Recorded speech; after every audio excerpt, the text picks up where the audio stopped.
There is a show hiding in plain sight that figured out how to smuggle 2,000 years of philosophy inside a cartoon about a drunk grandfather and his nervous grandson, and it worked so well that millions of people are still thinking about it long after the credits roll. The show does not announce its ambitions. It is much too clever for that.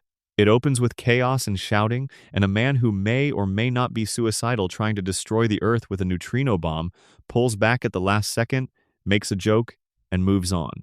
Every episode does a version of this same sleight of hand.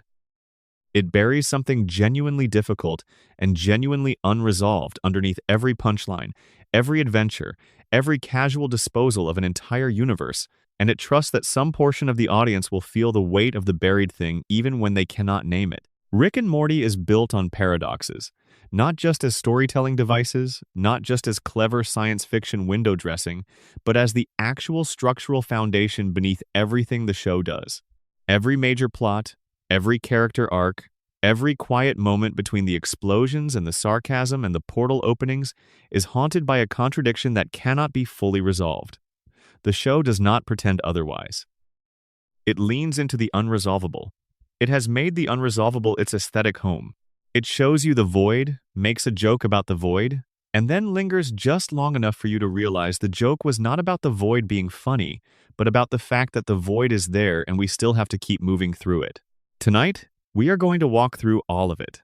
Every major paradox the show touches, one by one, slowly and completely, in a way that should carry you somewhere comfortable and still. We are going to trace the philosophical roots, sit inside the contradictions, and let them breathe without rushing toward exits that do not exist.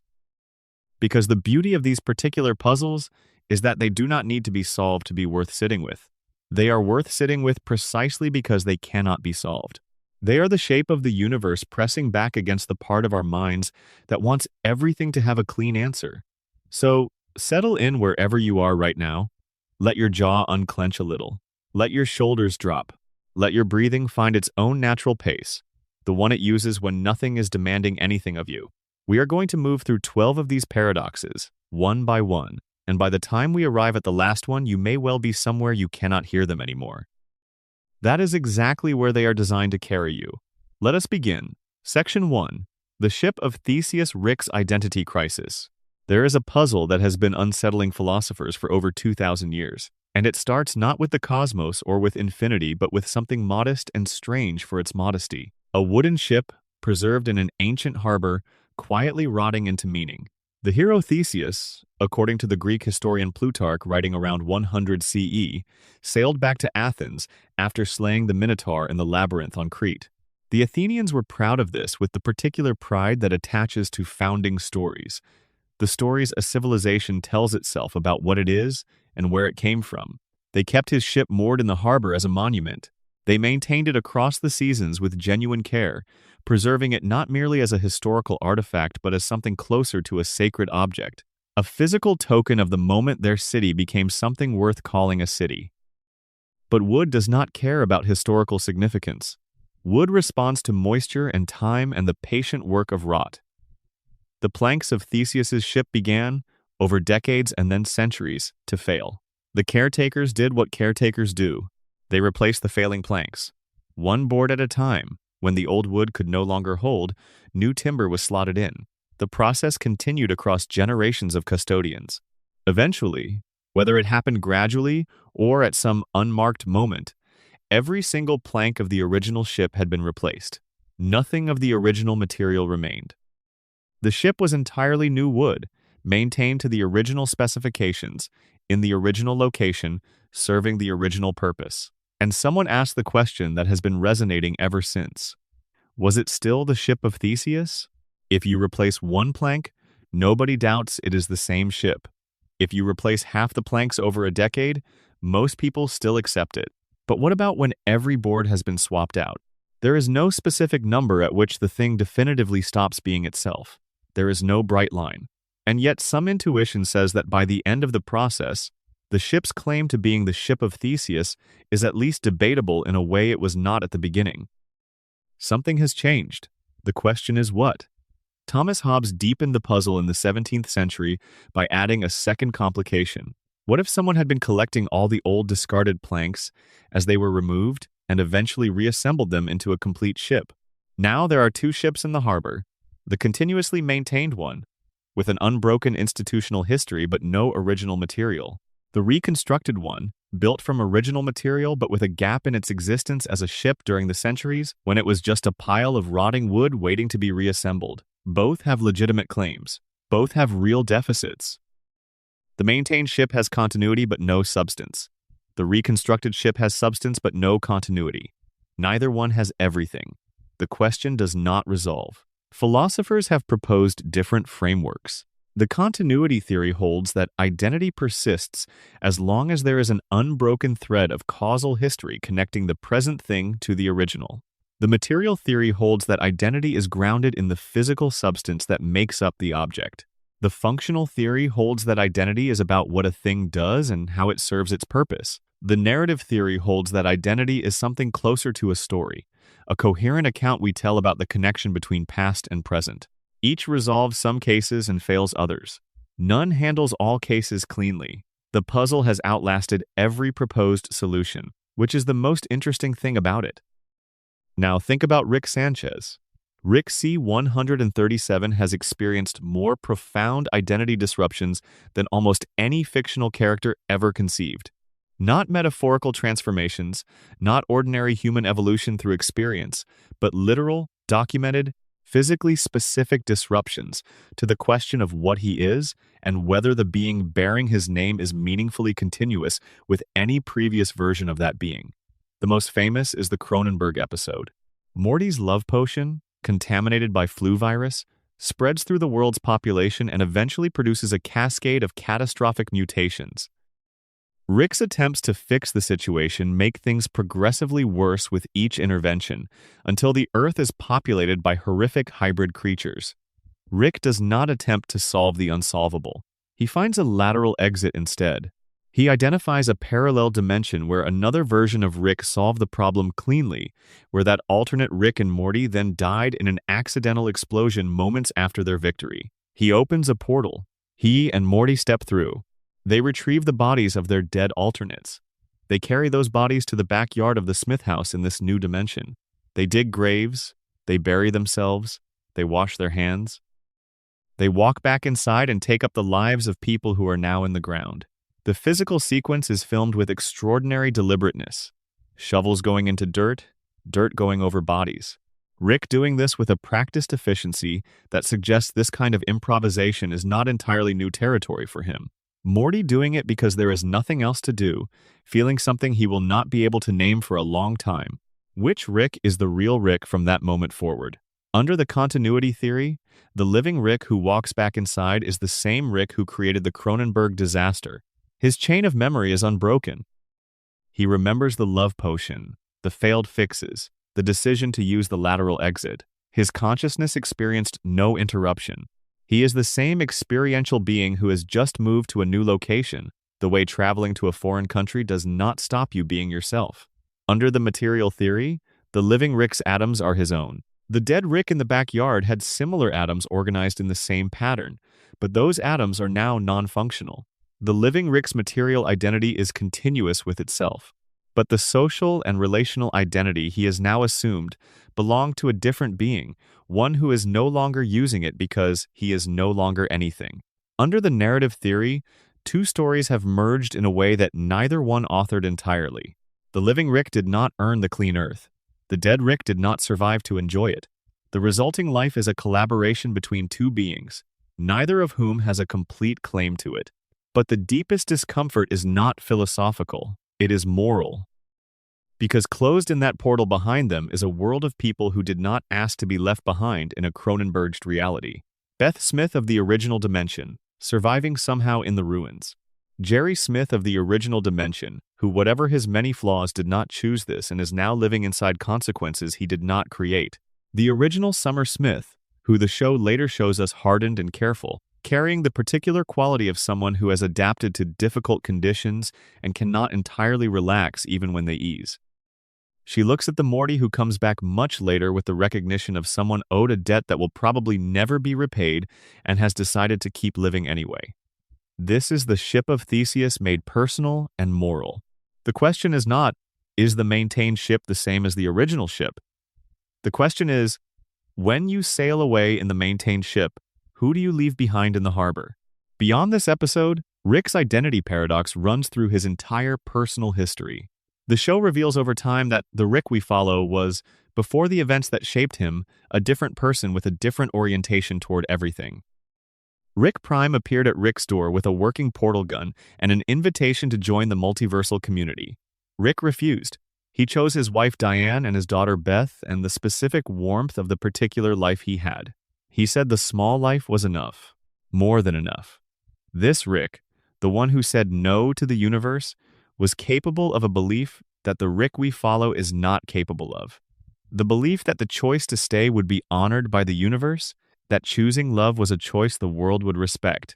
And then Rick Prime came back through a portal with a bomb and killed Diane and Beth, and that belief was ended with complete and deliberate precision.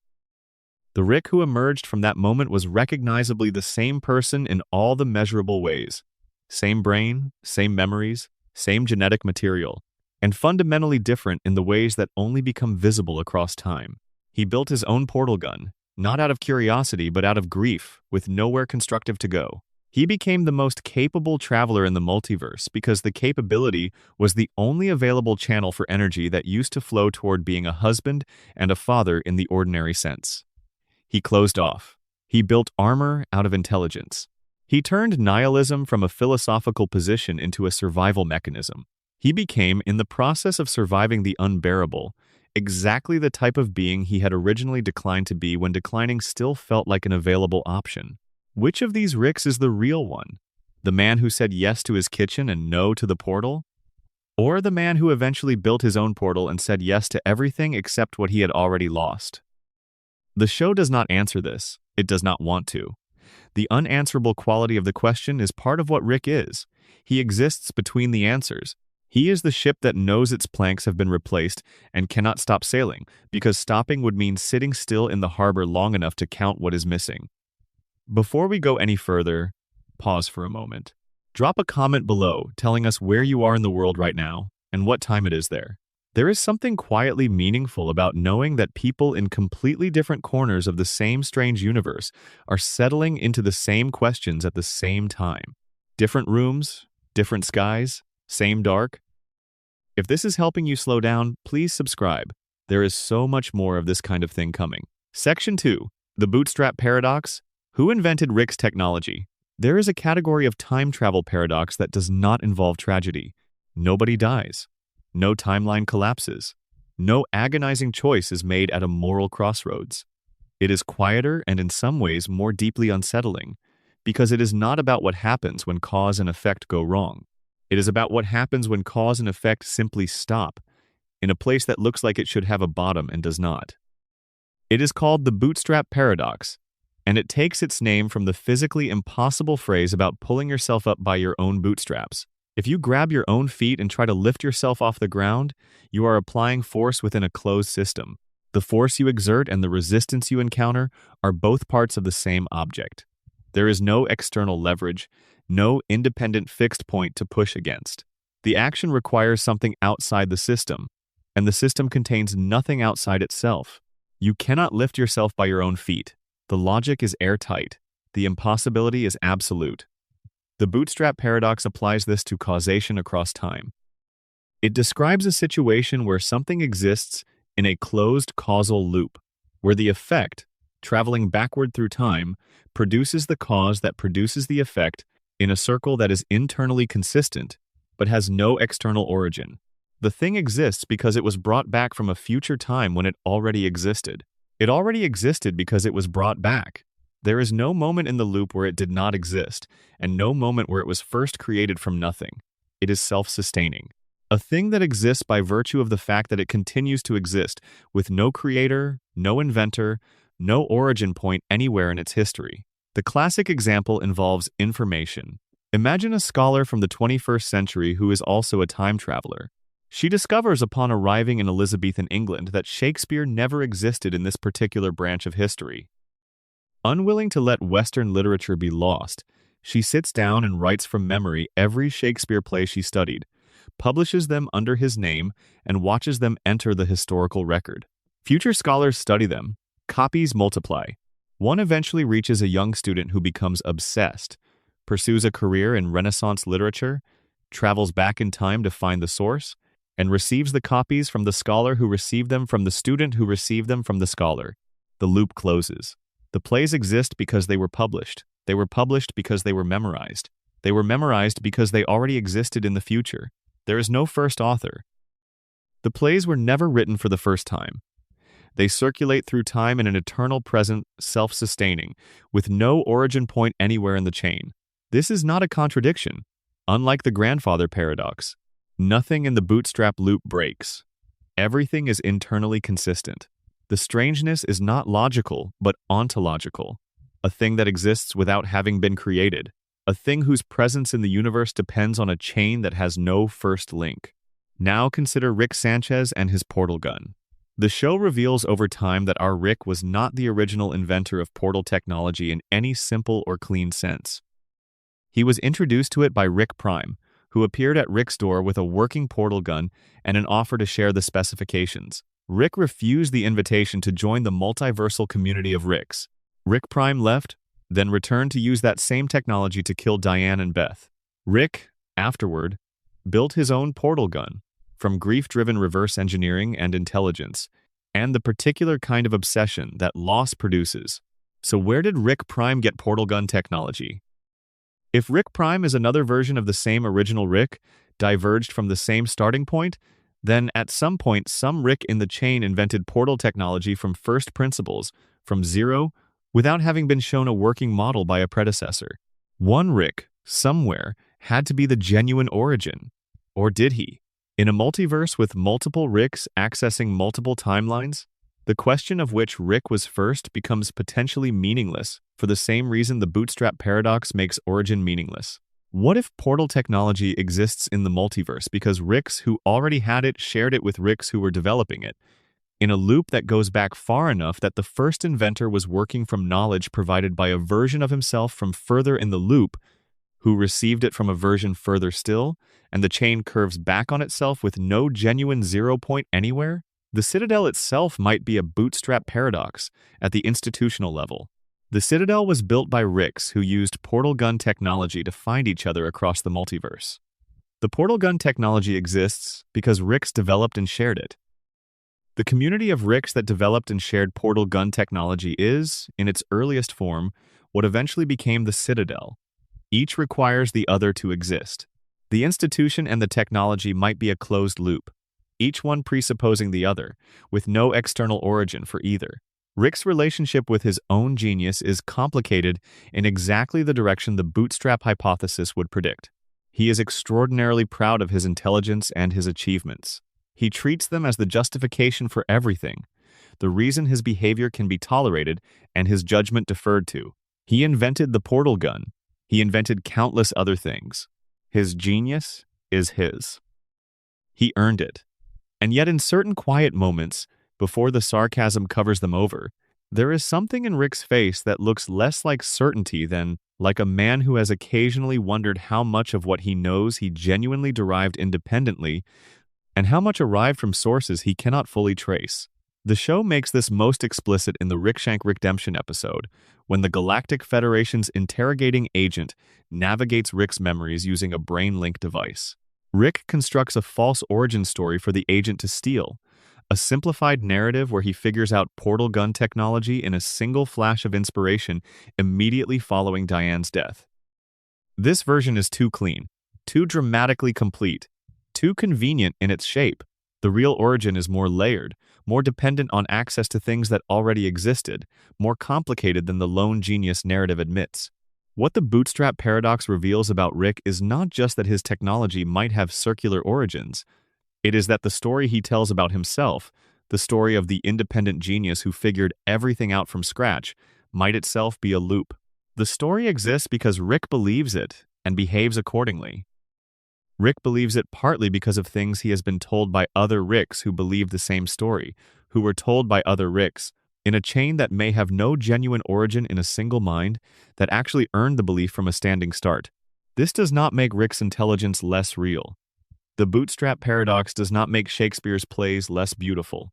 It just relocates the question of origin into a space where the concept of origin stops meaning what it usually means. The genius is real, the achievements are real, the specific brilliance of how Rick moves through problems is genuinely his in every functional sense. It is just that the concept of having figured it all out independently from zero, which is the concept that grounds the story of the special individual who rose by his own merit, might itself be sitting inside a loop that has no first link. This is, perhaps fittingly, something you cannot know from inside the loop, which is exactly where Rick lives. Which might be exactly where all of us live, carrying knowledge and capability that arrived through chains of influence so long and so tangled that tracing them back to a true origin point is not a practical project, but a philosophical one. Section 3. The Grandfather Paradox and the Weight of What Gets Left Behind. The grandfather paradox is familiar even to people who have never taken a philosophy class. You build a time machine. You travel backward. Through accident or intention, you kill your grandfather before he meets your grandmother. This prevents one of your parents from being born. This prevents you from being born. This prevents you from building the time machine and traveling back, which allows your grandfather to live, which allows your parent to be born, which allows you to be born, which allows you to build the time machine, which returns us to the beginning. The loop is self-defeating. The action destroys its own preconditions. There is no stable resting point. Unlike the bootstrap paradox, which is internally consistent even without an origin, the grandfather paradox is a genuine logical contradiction. Something must be simultaneously true and false. You are born and you are not born. The paradox does not loop stably. It collapses. Physicists have proposed solutions. The most important for our purposes is the many worlds interpretation, which proposes that time travel does not alter the traveler's own timeline. Instead, it shunts them into a parallel one where the changes they make play out without affecting the world they came from. Kill your grandfather in the new timeline and you only prevent a version of you from being born in that timeline. Your own origin in your own timeline is unaffected. The paradox dissolves through multiplication. Instead of one timeline with a contradiction, you have two timelines with no contradiction, at the cost of an additional universe. Rick and Morty effectively operates on this model. The portal gun accesses parallel dimensions rather than past moments of the same timeline, which means what look like time travel moves are actually dimensional moves, and the grandfather paradox in its classical logical form is sidestepped by design. Rick does not go back. He goes sideways. But here's where the show makes its most important observation about the grandfather paradox. The logical solution does not provide the moral solution. The many worlds interpretation dissolves the logical impossibility by creating new worlds. But it does not answer the question of what you owe to the world you leave behind. The people in the original dimension are still there. The damage is still done. The graves are still in the backyard. The logical paradox has been dodged and its moral shadow has not. Left behind in the Cronenberged world are people who did not choose this and did not cause this and are now living inside consequences they did not author. The many-world solution says, there is no logical contradiction. What it does not say is, there is no one left holding the weight. The grandfather paradox was always partly a problem about responsibility, about what it means to set in motion a chain of events whose endpoint you cannot fully control and whose costs you cannot fully absorb. The many worlds framework gives you the lateral exit. It does not tell you whether you earned the right to use it. Rick has used lateral exits so many times that the moral dimension of using them has become essentially invisible to him. It is just what you do when the current dimension is unsalvageable. You find a salvaged one. You step through. You keep going. He has built a philosophy out of this operational pattern, calling it pragmatism, calling it intelligence, calling it the only rational response to a universe that does not guarantee tidy outcomes. The philosophy is coherent. It is also built on the continuous production of worlds where the mess remains, tended by versions of Rick's family who did not get the lateral exit because the lateral exit was used by the Rick who made the mess. Morty buries his own body in the backyard and understands something in that act that Rick has already processed and filed behind the drinking. The understanding is this: the clean world is real. The Cronenberged world is also real. The ability to move from the second to the first does not change the fact that the second exists and continues existing with everyone who was in it.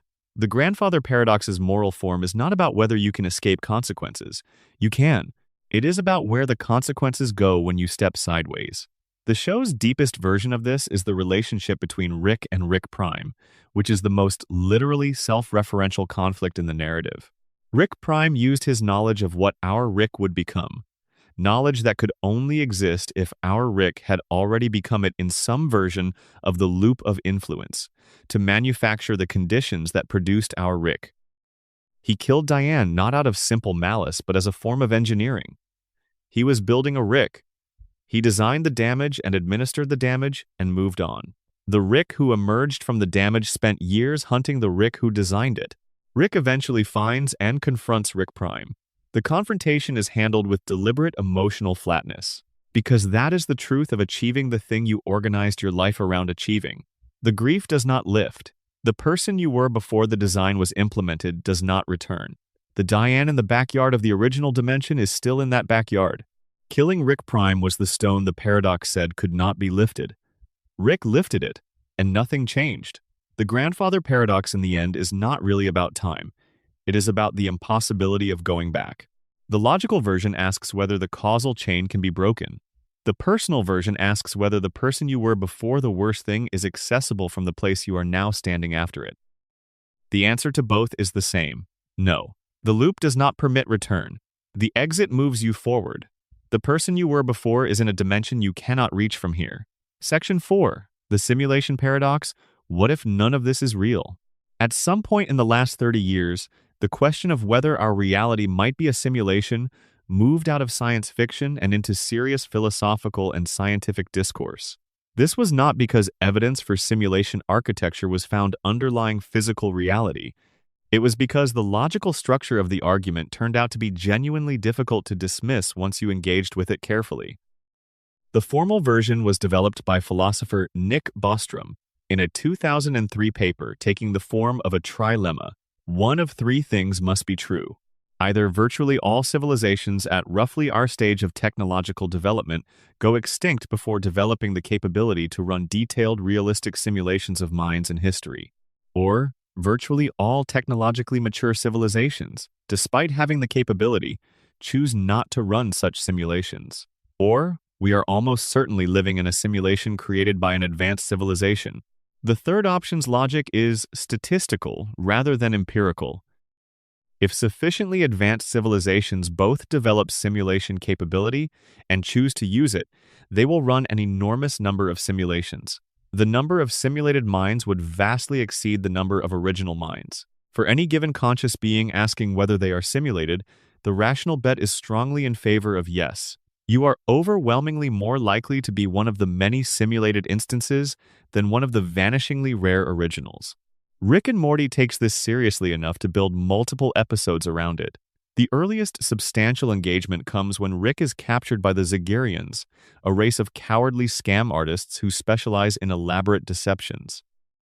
They trap Rick inside a simulation built from his memories and behavioral patterns, designed to extract the formula for concentrated dark matter while his guard is lowered by the familiarity of his apparent surroundings.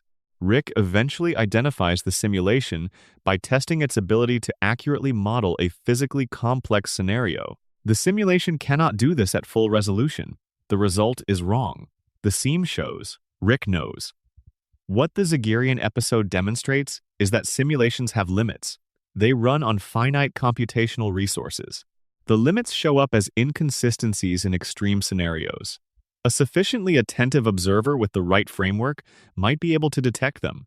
Rick has that framework. His intelligence is at its core an instrument for finding seams in systems. He finds the Zagarian seam and exploits it. But the test has a property the show does not explore explicitly, and the simulation paradox makes unavoidable. The test assumes the tester exists outside the simulation to some extent. In a sufficiently sophisticated simulation, the test itself is being simulated.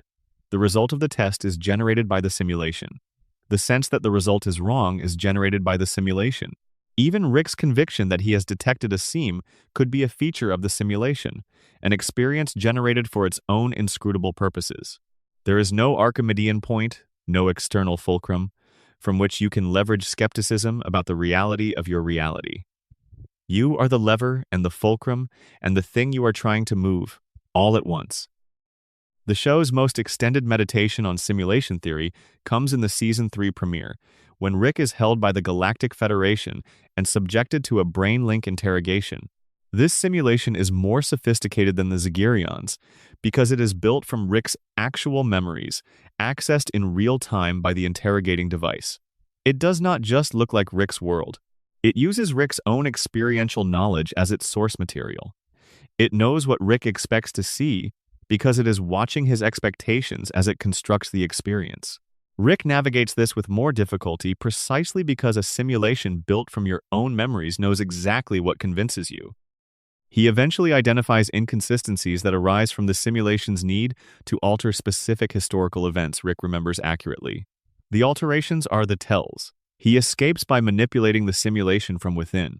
Whether what he escapes into is genuine reality or another simulation layer is a question the show leaves open with deliberate casualness, as though acknowledging it has no bottom and choosing to keep moving anyway. The microverse is where the simulation paradox stops being coy about its implications at scale. Rick built a pocket universe that contains a working civilization. The people inside it are conscious. The show implies this clearly. They experience love, grief, discovery, wonder, scientific inquiry, religious doubt, political conflict, art, loss, all of it genuine, by every observable measure. All of it happening inside a device Rick keeps in his car. Every person in the microverse who has ever looked at the night sky and wondered about the nature of the cosmos was looking at a sky Rick designed, lit by stars produced by laws Rick wrote into the microverse's physics. Every philosopher who wrestled with the question of whether reality is real was doing so inside a reality that is completely real by microverse standards and is a constructed battery by Rick's standards. The two descriptions do not contradict each other. They describe the same thing from different levels of the nested structure, and then the episode reveals the nest goes deeper. Inside the microverse, a scientist built a miniverse, also used as a power source. Inside the miniverse, another scientist is developing a smaller universe still. Every level is real to the beings inside it. No level is the bottom.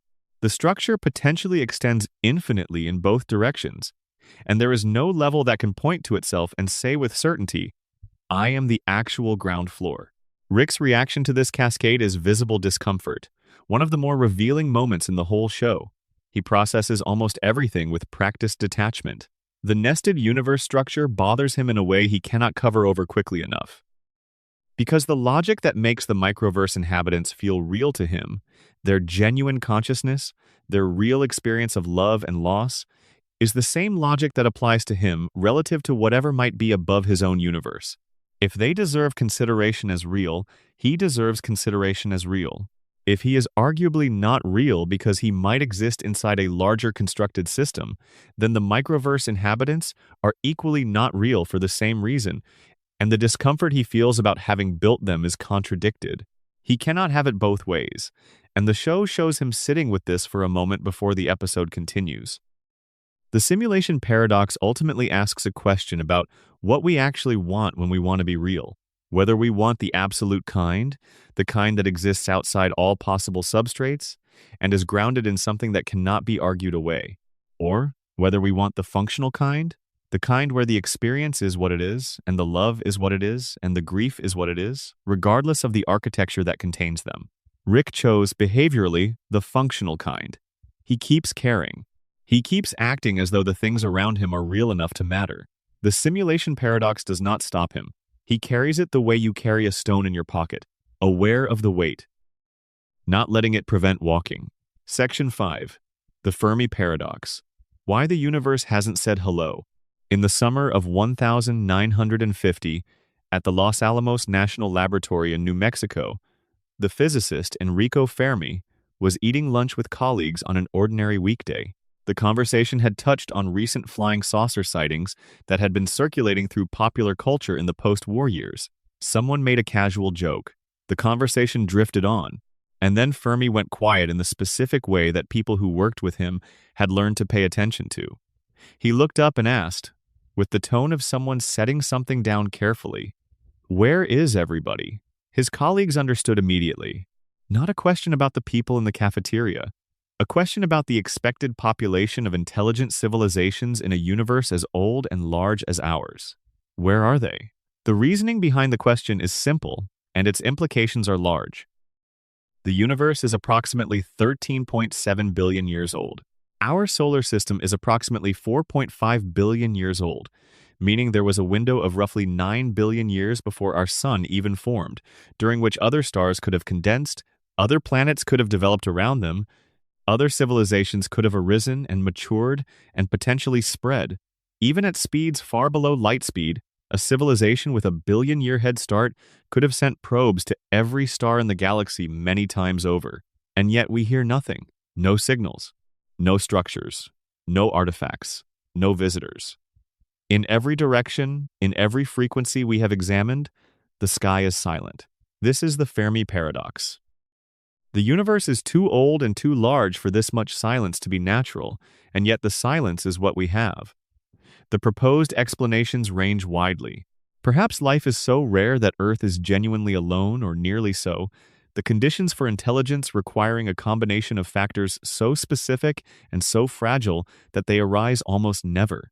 Perhaps intelligence is common, but every civilization eventually destroys itself before reaching interstellar capability, placing a filter somewhere in the development path that virtually no civilization crosses. Perhaps all advanced civilizations practice deliberate silence, hiding their presence because announcing yourself in a universe of potential competitors is an invitation to be destroyed. And what we are hearing is not emptiness, but hunters being very careful.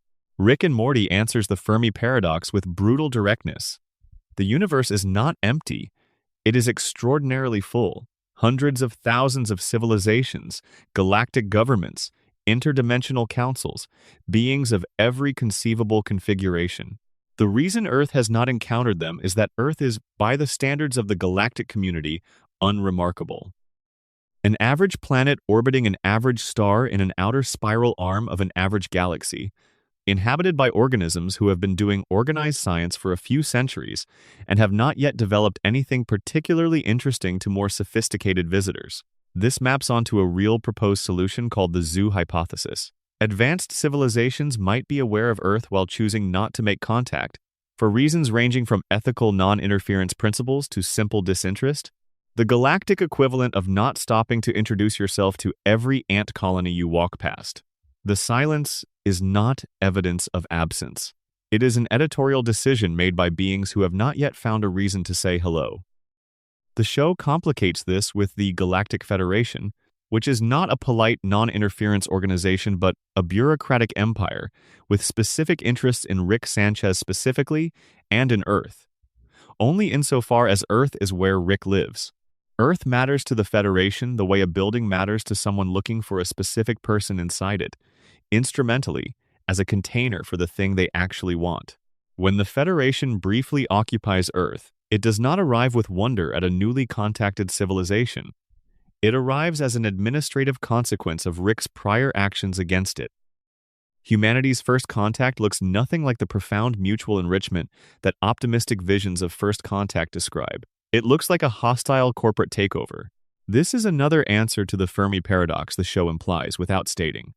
First contact may have already occurred multiple times and may look nothing like what we expect, because what we expect is shaped by the assumption that we are interesting to whoever finds us. We are not particularly interesting. We are found and immediately instrumentalized and barely noticed. But the Fermi paradox, at its most personal application to the show, describes Rick himself rather than his world. Because Rick is, in the most genuine sense, one of the loneliest characters in fiction. He is perpetually surrounded. He is constantly in motion, encountering new beings and new worlds, always in the middle of some conflict or adventure or crisis. And he is profoundly alone in the thing that defines him most completely. There is nobody else who sees the universe the way Rick does. Not another Rick, because every other Rick has a different history and therefore a different access point to the question.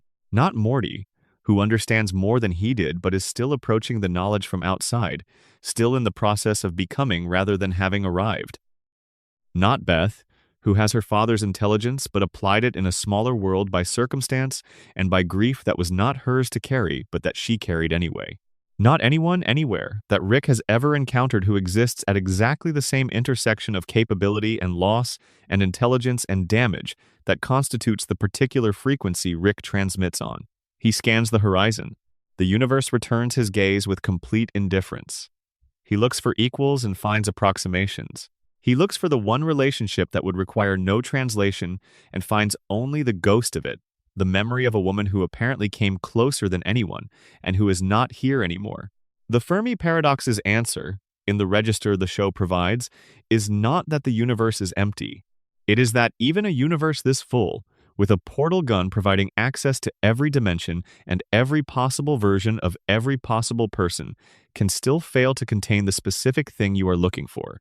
Not because it does not exist somewhere, but because the thing you are looking for exists in a form that the present, post-loss, you could never fully reach. Even with every portal available, even with all the time and all the dimensions in the central finite curve, even with the smartest mind in the known multiverse doing the searching, Fermi asked where everyone was. Rick knows where everyone is. He just cannot find the specific one. Section 6. The paradox of free will in an infinite multiverse. Free will is already difficult to think about in a single universe. The classical problem is structural. Either your choices are caused by prior events, which means they are determined by conditions that existed before you did and are not, in the relevant sense, yours to choose. Or your choices are not caused by prior events, which means they are random, which is also not what we mean by genuine choice. The philosophical problem is finding something that is neither fully determined nor fully random, a space where genuine agency could exist. Philosophers have been working on this without achieving consensus for centuries. Hard determinists accept that choices are caused and conclude free will is an illusion. Compatibilists argue that the relevant concept of freedom is about acting according to your own desires, even if those desires were causally shaped. Libertarian free will theorists invoke quantum indeterminacy as a possible escape from strict causal determinism. None has definitively prevailed. The debate continues. And then Rick and Morty introduces an infinite multiverse where every possible choice is made by some version of you, and the problem becomes geometrically more complicated. In an infinite multiverse with infinite branching, every decision you make is being made differently by a version of you who is identical in all relevant ways up to the decision point. When you choose to stay in tonight, there is a dimension where you went out. When you choose to be honest, there is a dimension where you were not. Every fork is taken everywhere, all at once, by all available versions of you. The full probability space of your choices is not a tree with some branches pruned. It is a tree with every branch growing, all simultaneously, across infinite parallel realities. The deflationary reading, free will, is meaningless. Every choice is made somewhere, so no particular choice is special or significant. Your consciousness happens to be riding one particular thread of the branching rather than another. You are not choosing. You are the branch that got you. The expansive reading. The multiverse makes free will more meaningful differently.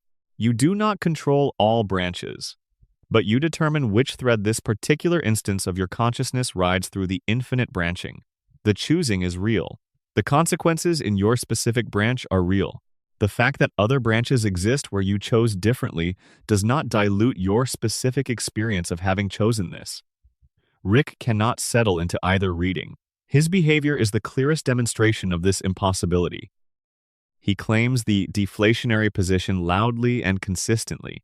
He says choices are meaningless in an infinite multiverse. He uses this framework to justify his moral flexibility and his emotional distance. He acts as though the conclusion is settled and the matter is closed. And then he goes to extraordinary lengths to protect specific outcomes. He makes choices with enormous deliberateness and expenditure of intelligence. He accepts costs in terms of risk and vulnerability that only make sense if the outcomes genuinely matter to him. He protects Morty in ways that go far beyond tactical utility. A genuine multiverse nihilist, one who truly believed no particular outcome differed meaningfully from its alternatives, would not pay these costs. Rick pays them constantly. The Vat of Acid episode examines this paradox with unusual directness. Rick gives Morty a device framed as a reality checkpoint tool, allowing Morty to create save points and reload to them if subsequent events go badly.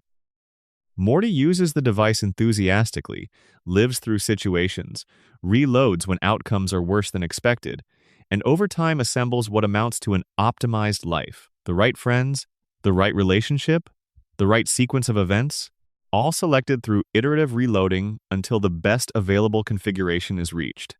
The life he has at the end of this process is genuinely good. By any external measure, it is better than it would have been without the device. And something about it is wrong, in a way Morty cannot immediately name. It does not feel like his life in the way a life is supposed to feel like your own. Then Rick reveals what the device actually did. It did not pause reality. It killed the version of Morty who experienced the bad outcome and replaced him with a fresh copy who gets to try again from the save point, inheriting the circumstances without having lived through the cost of reaching them. The Morty now living in the optimal life is not the Morty who paid for it. He is a successor who received it without having been through the experiences that should have formed the person who inhabits this destination. The episode is making a precise argument about what free will is actually for. It is not for producing optimal outcomes. If you could guarantee optimal outcomes, you would not have free will. You would have something more like a script with good reviews. Free will is about the formation of character through the actual experience of choosing and being responsible for the choice, including when the choice is wrong and the consequences follow, and the living through those consequences changes you into someone who carries them. Morty's save point life has outcomes but lacks the process. It has destinations but not the cost of reaching them. The journey is not scenery. The journey is the formation of the self that will inhabit the destination. Rick designed the lesson with full knowledge of what it would teach. He understood before building the device what Morty would discover from using it. He built it and gave it to Morty anyway, because the only way to genuinely understand why choice with genuine consequences is necessary, rather than a regrettable feature, is to experience the absence of that necessity and feel the specific hollowness the absence produces. This is Rick, the nihilist who claims nothing matters, going to considerable creative and technical effort to help Morty understand why things matter. The paradox of free will in an infinite multiverse is not just an abstract puzzle for him. It is the lived texture of his daily existence. He moves through a universe where every choice he makes is also being made differently by other versions of himself. He has access to the evidence of this multiplicity whenever he opens a portal, and he keeps choosing as though the choices are his, and the specific version of the multiverse he is building matters, and the outcomes are worth the cost of reaching them. He cannot convince himself that it does not matter. He cannot convince himself that it does in a way that would require full vulnerability to everything that might go wrong. He lives in between, acting as though it matters and arguing as though it does not, in the only honest position available to a being who has seen all the evidence and cannot make it add up cleanly either way. Section 7. The Central Finite Curve, a Self-Imposed Paradox.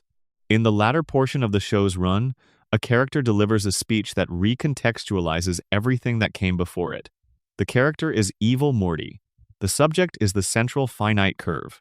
And once you understand what the Central Finite Curve is, the entire show becomes a different show, the way a magic trick becomes a different performance once you have seen the mechanism. The Central Finite Curve, as Evil Morty explains with the satisfaction of someone who has waited a long time to say the true thing out loud, is a wall around infinity, not around a region of three-dimensional space, around a region of the infinite multiverse, a boundary constructed by the collective Ricks who built the Citadel, partitioning the infinite multiverse into two sections. Inside the curve, every dimension where Rick Sanchez is the smartest being in the universe. Outside the curve, the rest. The infinite multiverse minus the subset where Rick is always on top. The Ricks built a wall around the part of the multiverse where they are guaranteed to be supreme. They surrounded themselves with infinity, but specifically the curated infinity in which they always win. And they called that curated infinity the multiverse, moved through it with the confidence of beings who understand their world, and did not think carefully about what the wall was keeping out. Take a moment with what this implies. The Ricks did not discover they were the smartest beings in the universe through open competition across all available reality. They arranged the conditions under which that claim would be permanently true. They built a zone, inside infinite possibility, and defined that zone as the portion of reality where their particular quality would be the dominant variable. Their supremacy is not a natural fact about the universe as a whole. It is a curated condition maintained by architecture they constructed and chose not to examine from the outside. This is a paradox of extraordinary self-undermining elegance. The intelligence that makes the Ricks powerful is the same intelligence they use to ensure their power would be guaranteed. The achievement is real. The means of the achievement undermine the achievement's claim to being universal or natural. They are genuinely brilliant. They are only demonstrably the best within a zone they defined specifically to ensure they would be the best. You cannot use the fact that you always win a game you designed to prove you would win any game. But the Ricks have been doing exactly this for their entire multiversal careers, without recognizing it, because the wall does not look like a wall from inside it. Evil Morty saw the wall. He traced its edges. He understood what it was, and he built a plan around destroying it, not because he wanted to live outside it necessarily, but because the wall represented the most profound available example of the thing he was fighting against. A system designed to make the existing hierarchy appear to be a natural law rather than an arranged condition. He did not attack the wall with force initially. He attacked it with information. He told the Mortys of the Citadel what the central finite curve was and what it meant. That the system telling them they were inferior by nature was a system designed to ensure they would appear inferior by placing them inside a zone where the competition was arranged in advance. He exposed the mechanism, and a mechanism, once visible, cannot be made invisible again. The political collapse of the Citadel follows directly from this, not from any military action or external force, but from the internal contradiction of an institution built on a logical impossibility, the idea that curated superiority was natural superiority. Evil Morty strips the curation away. The natural superiority does not remain underneath it because there was no natural superiority. There was only the wall. Our Rick's relationship to the central finite curve is where the paradox becomes most personally revealing. Rick despises the Citadel. He refuses its bureaucracy. He maintains his independence with fierce consistency. He understands, at some level, that the Citadel's collective project is motivated reasoning, building systems that confirm what you already believe rather than testing whether what you already believe is actually true. And he has lived his entire life inside the zone those systems created. Every adventure, every dimension he has visited, every demonstration of his supreme capability has taken place inside the central finite curve. He has never stepped outside it into the portion of the multiverse where the guarantee does not apply, where being Rick does not automatically mean being the most capable thing in the room. He has been an independent thinker inside a curated independence, a rebel inside a rebellion designed in advance to always produce a winner who looks like him. What is outside the central finite curve? The show does not show us. Evil Morty flies through the gap and the camera does not follow. The outside is genuinely unknown, not a mystery that will be solved within the show's existing framework, but territory that the show's vocabulary and our frame of reference were built inside the wall and cannot accurately represent. The outside might contain beings relative to whom Rick is moderately interesting but not particularly special, or beings for whom Rick is not interesting at all, or its own versions of the same basic dramas playing out without the guarantee but not necessarily more fairly for its absence. We do not know. The point is specifically that we do not know. The point is that there is an entire infinity of possibility on the other side of a wall that the smartest being in the curated zone has never seriously investigated, has not, as far as the show indicates, genuinely tried to see, has been performing intelligence and independence and refusal of authority inside a structure he did not build but has benefited from entirely, and has called that performance freedom. The central finite curve is the show's most honest structural admission. The story it tells takes place inside a box. The box was built. The qualities of the characters inside the box are partly real and partly produced by the box's conditions. And outside the box is everything the box was built to exclude, which is infinite. Section 8. The Liar's Paradox and Rick's Endless Self-Contradiction. The liar's paradox has been frustrating logicians since the ancient Greeks, and in its most concentrated form it is almost comically simple. This sentence is false. If the sentence is true, it is false. If it is false, it is true. It loops without resolution. It cannot be assigned a stable truth value without the assignment immediately contradicting itself. Philosophers and mathematicians have spent enormous effort developing formal systems that can contain paradoxes of this kind without being undermined by them. Bertrand Russell developed type theory. Alfred Tarski developed levels of metalanguage. Kurt Gödel showed that any sufficiently powerful formal system either contains unprovable statements or is inconsistent. The liar's paradox relates to Gödel's incompleteness theorems at a deep structural level. Both arise from self-reference, from a system trying to say something true about itself, and finding that the saying creates a problem the system cannot resolve from within. Rick Sanchez is a walking instantiation of the liar's paradox, and not in a metaphorical sense. The specific form his paradox takes is precise and persistent. Rick says, "I do not care. About this, about any of it, about Morty, about outcomes, about the universe's opinion of his choices. He is a nihilist. Nothing means anything." He has thought this through, and the argument is genuinely sound.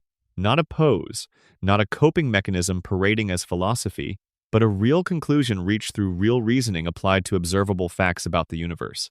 The universe really is 13.7 billion years old, and does not arrange itself to protect the things Rick loves.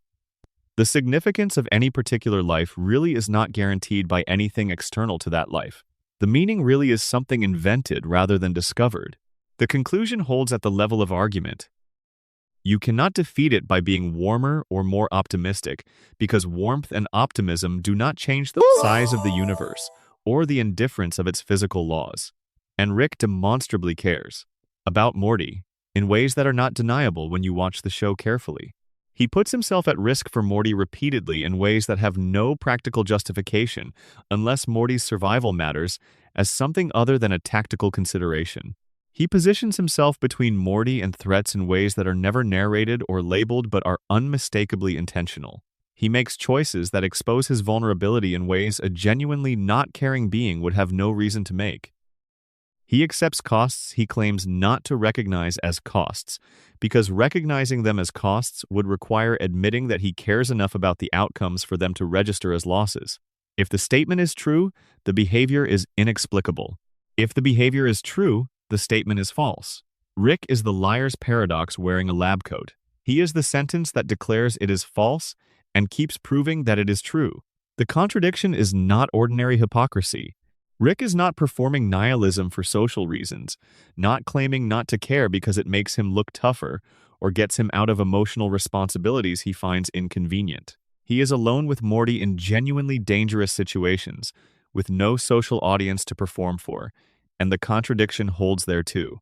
The nihilism is